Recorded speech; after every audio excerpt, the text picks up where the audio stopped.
Well, moving on to the next topic, I want to talk about leftovers. Now, in the setup, you have people who come together to work. They go different places. Some people move up the ladder. Some are just there, leftovers. So I was in the mail. So after bureau posting, I came back. I went straight back to the news desk. So we had this guy who was sent over from the NST to helm the desk, to co-manage the section. So this guy was quite experienced, he's real leadership material, but he just don't have what it takes to be a human being. So I was sent for a job somewhere in Cheras. I took the LRT back. I was heading back to the office. There was a blackout. So I got off the train. Somehow or other, I made it back to the office. I filed in a story about the blackout, public reaction and all that. Then this guy say, you go to the airport, okay?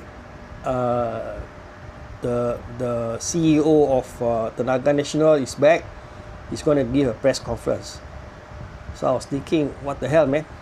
I'm a guy from the morning shift, and there are people on afternoon shift doing nothing, So the press conference is scheduled when the guy arrived at the Bunga Raya VIP lounge. So okay, I without having dinner, I took the pool car from the transport department, went to KLIA. The press conference started at 2 a.m. in the morning. I called back the desk and say, okay, please hold a page for me, okay? I'm going to put in the story. Came back to the story, did everything. Saw the page put to rest. He went to the printer. 4:30 I went home. I went back to sleep. So I told the guy in charge, say, hey, look, I've been up the whole day from morning until 4 o'clock in the morning. So I'm just gonna take a break, get some sleep. Probably I'll come in around 10. Say, okay, go ahead. I'll inform the morning guy. So 10 o'clock, I turned up at the office. This guy told me, where the fuck were you? You're supposed to go to the TMB for follow-up. I said, first thing foremost, that's the telephone, okay? Take out the telephone and fucking call me. You never did. You assume that I will go and do a follow-up without even telling me. So this guy was like, very, very agitated. Okay lah, I went to TMB press conference at 10 o'clock. I wrote through everything and all that. Came back filing the story. Then I got a lecture. Oh, this is not how you behave, blah blah blah. I said, look, you asked me to go to KLIA. I came back at 4 o'clock in the morning. 10 o'clock in the morning, I have to go to TMB. You think what? I'm a machine. Even the finest machine in the world breaks down. Think, don't abuse people. So fast forward, the same guy threw me a follow-up story. He's NST. So NST report, there was this report. Pro 2 cars, okay, if they slam the brake at high speed, they will flip over and turn turtle. Common sense. Any vehicle, even though it's a Mercedes or a fucking Lamborghini, if you floor the car up to 220 kilometers an hour, then you slam the brake, the car will flip, right? This is common sense, So okay, I make some calls and went to follow up.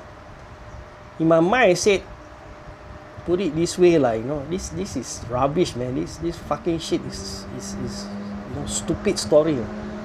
Then I was very curious because the NST reporter, this Punjabi lady,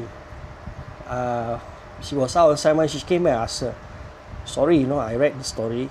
My boss, also your former boss asked me to do a follow-up. What exactly is the issue here? Because I think you're writing a reaction based on some Produa that was packed with passengers. 7 people died when the car emergency brake and flipped over.